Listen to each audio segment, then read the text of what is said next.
Morning बच्चों, पिछली कक्षा में हमने बचत तथा विनियोग चैप्टर का विस्तार पूर्वक अध्ययन किया। हमने जाना कि बचत का हमारे जीवन में क्या महत्व है, हमें बचत कैसे करना चाहिए, बचत करने से क्या लाभ होता है, बचत कितने प्रकार के होते हैं तथा निवेश का क्या अर्थ होता है और हमें अपनी बचत की गई धनराशि को किन किन योजनाओं में लगाना चाहिए अथवा किन संस्थाओं या योजनाओं में जमा करना चाहिए जिससे हमारा धन सुरक्षित तो रहे ही और भविष्य में उससे हमें और भी अधिक आर्थिक लाभ मिल सके। आज बच्चों हम लोग इस चैप्टर का क्वेश्चन आंसर करेंगे। सबसे पहले अति लघु उत्तरीय प्रश्न। बच्चों, इसमें सबसे पहला प्रश्न है, बचत की परिभाषा दीजिए। इसका उत्तर होगा, बचत किसी व्यक्ति अथवा परिवार के आय का वह हिस्सा है जो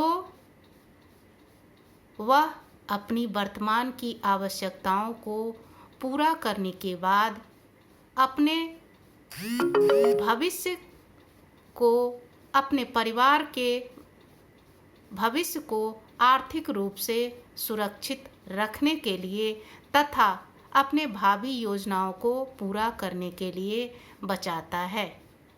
अर्थात सरल शब्दों में बचत आय का वह भाग होता है जिसे व्यक्ति भविष्य के लिए बचाता है। दूसरा प्रश्न है, विनियोग से क्या समझते हैं? इसका उत्तर है, आय का वह भाग जो प्रति माह या प्रति वर्ष किसी सुव्यवस्थित योजना में लगाया जाता है और जिससे भविष्य में अधिक से अधिक धन लाभ होता है, उसे विनियोग कहते हैं। तीसरा प्रश्न है, बैंक में खाता खोलने के लिए कम से कम कितनी धन राशि होनी चाहिए? बच्चों,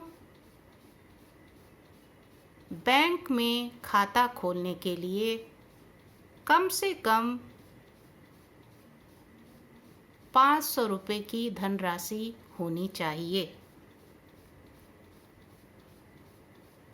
चौथा प्रश्न है, वाहक चेक की राशि किस व्यक्ति को मिल सकती है?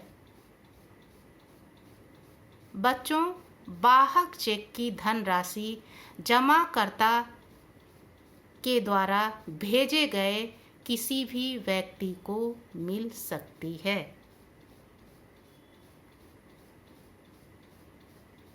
पांचवा प्रश्न है, चेक बुक क्या होती है? बच्चों, बैंक में खाता खोलने के बाद बैंक के द्वारा खाता खोलने वाले व्यक्ति के प्रार्थना पत्र पर या आवेदन पर उसे चेक बुक दिया जाता है। इसके लिए यह आवश्यक है कि जमाकर्ता के खाते में कम से कम 500 रुपया होना चाहिए। इस चेक में 10 से लेकर 100 चेक होते हैं। इस चेक के द्वारा व्यक्ति बैंक से पैसा निकाल सकता है अथवा बैंक में पैसा जमा कर सकता है। चेक, आगे का प्रश्न है, चेक कितने प्रकार के होते हैं? इसका उत्तर है, चेक 3 प्रकार के होते हैं। वाहक चेक यानी वियरर चेक, आदेशक चेक यानी ऑर्डर चेक और रेखांकित चेक यानी क्रॉस्ड चेक। इसके बाद का प्रश्न है अप्रतिष्ठित चेक से क्या समझते हैं? बच्चों, अप्रतिष्ठित चेक उस चेक को कहते हैं जिसके आधार पर बैंक जमाकर्ता को कोई भुगतान नहीं करता है, अर्थात इस प्रकार के चेक में कुछ ऐसी त्रुटि या खामी होती है जिसके कारण वह बैंक द्वारा अमान्य होता है, जैसे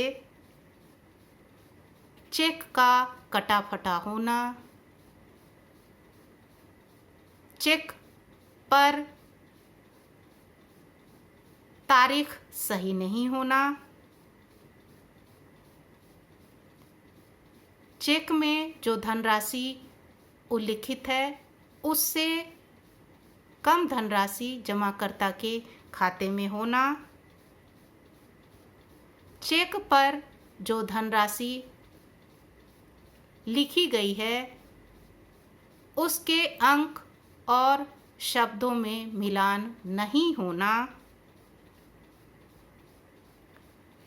चेक पर किसी प्रकार का कटकुट अथवा ओवर राइटिंग किया गया हो,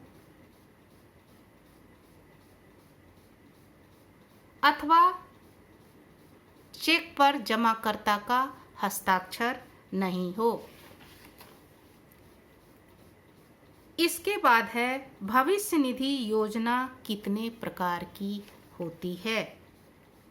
बच्चों, भविष्य निधि योजना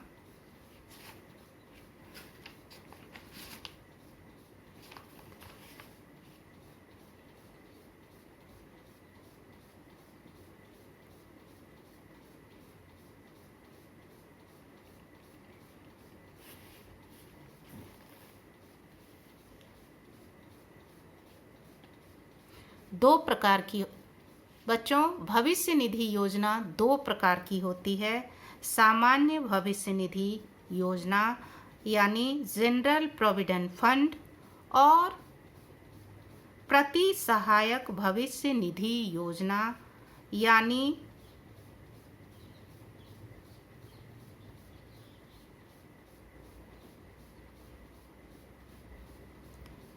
कंट्रीब्यूटरी प्रोविडेंट फंड।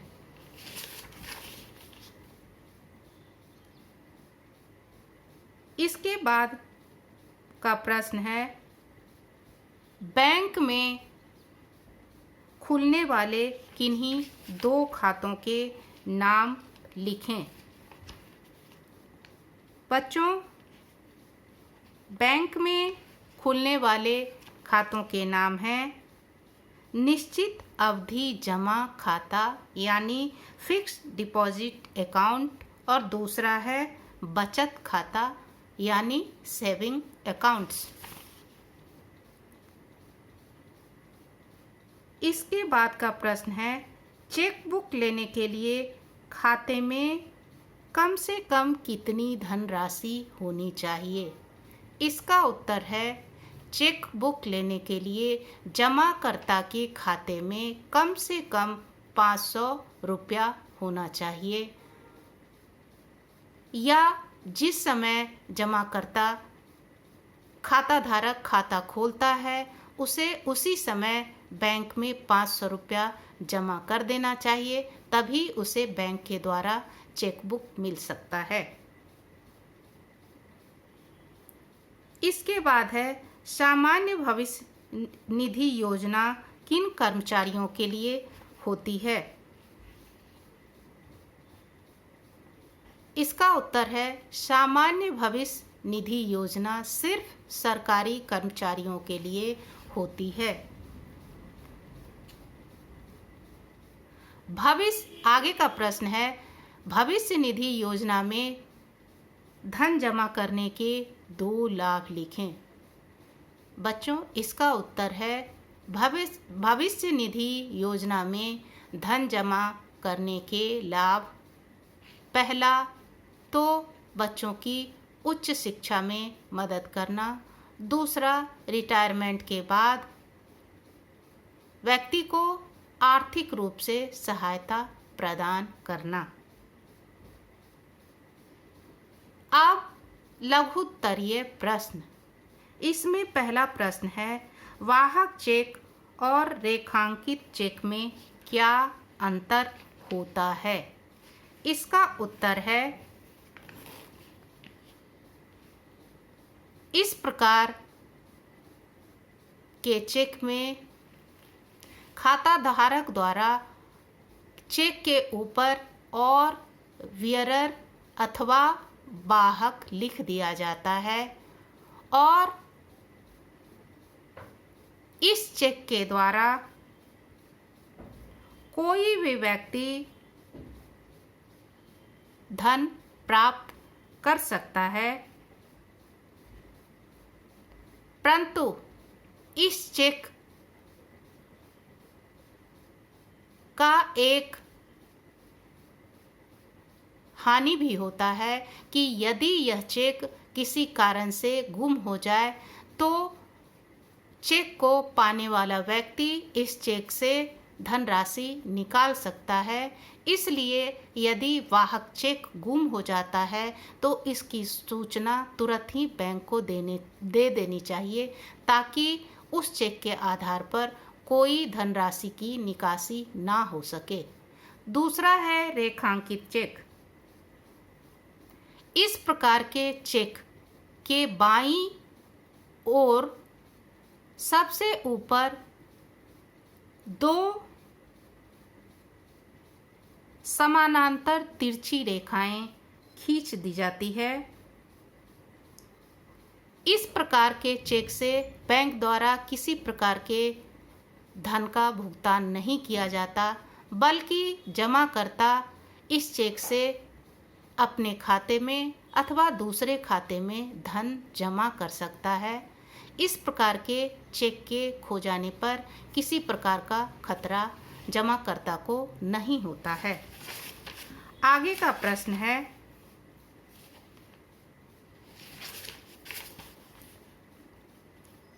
बचत के 2 लाभ लिखें। बच्चों, हम सभी जानते हैं कि बचत का हमारे जीवन में बहुत ही महत्व है। यह हमारे पूरे परिवार को भविष्य में आर्थिक रूप से सिर्फ सुरक्षित ही नहीं रखता, बल्कि भविष्य की भावी योजनाओं को पूरा करने में भी आर्थिक रूप से मदद करता है। बचत का सबसे महत्वपूर्ण लाभ यह होता है कि यह व्यक्ति को आर्थिक रूप से मजबूत बनाता है। दूसरा लाभ इसका यह है कि परिवार के ऊपर या व्यक्ति विशेष के जीवन में यदि कोई आकस्मिक घटना घट जाती है जिसमें उसे अधिक पैसे की ज़रूरत पड़ती है, उस समय उसकी बचत की धनराशि उसे आर्थिक रूप से उबरने में मदद करती है।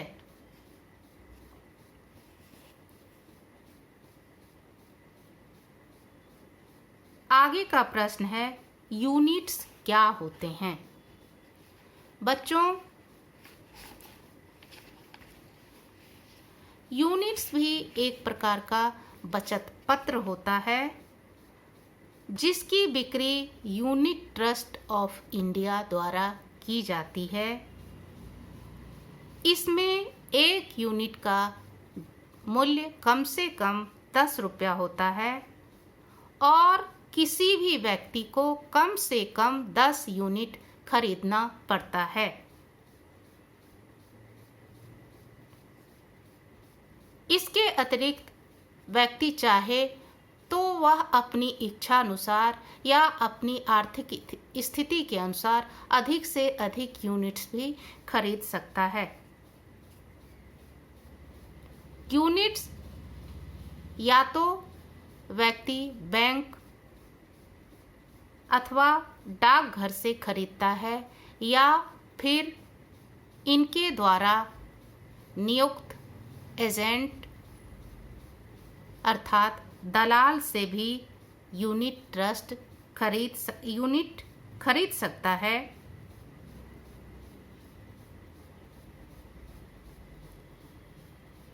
इस यूनिट्स को खरीदने वाले व्यक्ति को प्रतिवर्ष यूनिट ट्रस्ट अपने लाभांश का कुछ हिस्सा देता है।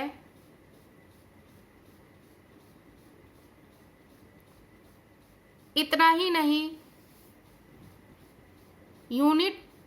यूनिट्स के खरीद पर यदि आपके पास 1000 का यूनिट है तो आपको आयकर में भी छूट मिल सकती है। इसके बाद का प्रश्न है, बचत खाता क्या होता है? बच्चों, बचत खाता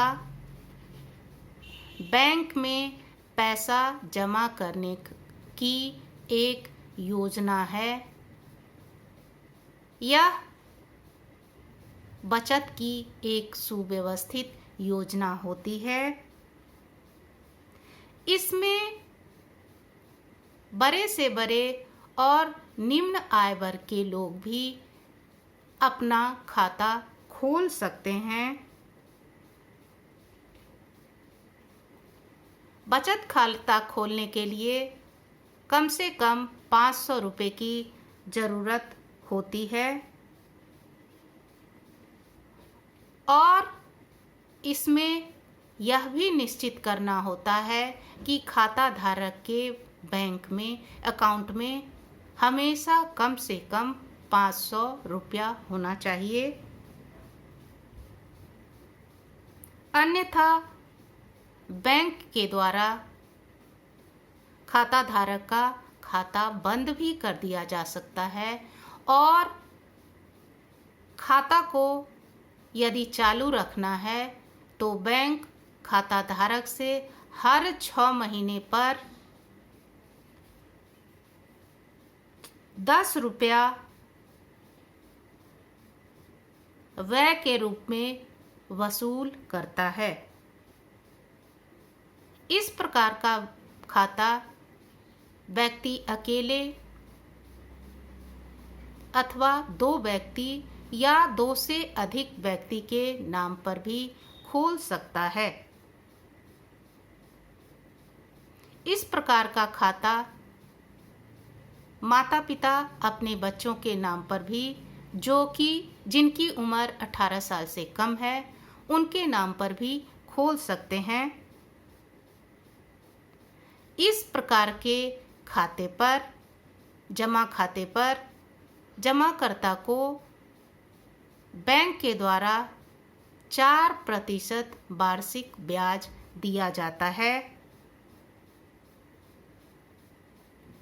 जमाकर्ता के द्वारा बचत खाते में चाहे जितनी बार हो सके पैसा जमा कराया जा सकता है, परंतु बैंक से 1 साल में सिर्फ 100 बार ही पैसा निकाला जा सकता है।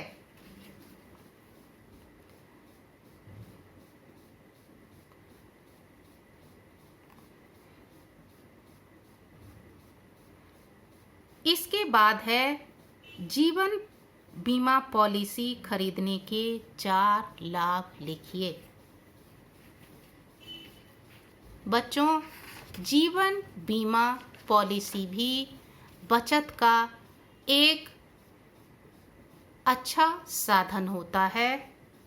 इसमें भी बहुत सारी बचत योजनाएं होती है जिसमें व्यक्ति अपनी सुविधानुसार पैसा जमा कर सकता है और उसका लाभ उठा सकता है।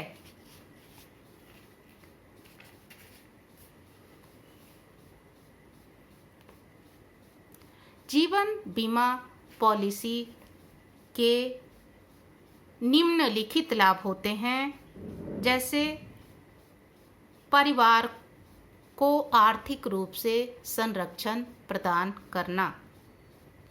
जीवन बीमा पॉलिसी का सबसे पहला और महत्वपूर्ण लाभ यह होता है कि वह बीमा धारक व्यक्ति के परिवार को आर्थिक रूप से संरक्षण प्रदान करता है, खासकर वैसी हालत में जब बीमेदार की अकाल मृत्यु हो जाती है, अचानक से मृत्यु हो जाती है, तो बीमा कंपनी के द्वारा उसके परिवार को बीमा की पूरी रकम बोनस के साथ मिल जाती है। दूसरा है वृद्धावस्था में व्यक्ति को आर्थिक रूप से सहायता प्रदान करना। जीवन बीमा का दूसरा सबसे महत्वपूर्ण लाभ बीमा धारक को वृद्धावस्था में अथवा रिटायरमेंट के बाद आर्थिक रूप से सहायता प्रदान करना होता है। तीसरा है बच्चों की शिक्षा अथवा विवाह के लिए धनराशि की व्यवस्था करना।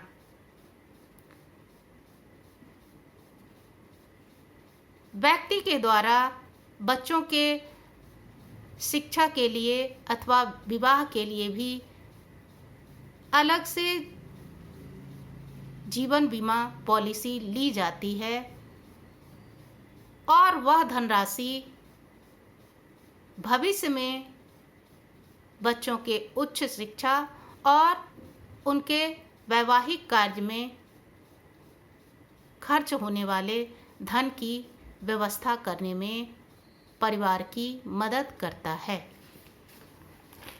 आगे का प्रश्न है,